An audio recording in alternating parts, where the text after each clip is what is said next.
Alam niyo po ba yung trending ngayon na mag-partner like sa state, gano'n, yung umakyat sa Empire Building, state, and para mag-propose, gano'n. Tapos after nun, nahuli silang pareho. So ma'am, ano masasabi niyo? Kasi parang nothing is impossible.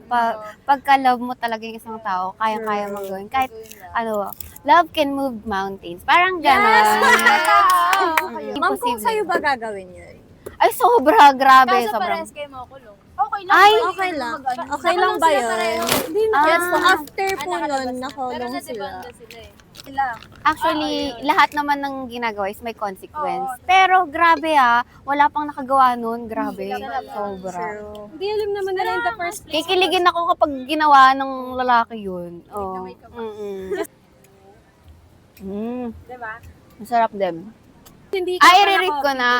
I-rate ko siya ng out of 10. Rate ko siya ng 10. Yes! Kinabahan!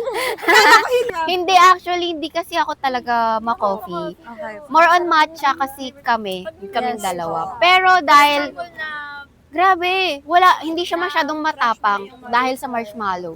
Yes, Yes, po. masarap. 10 out of 10.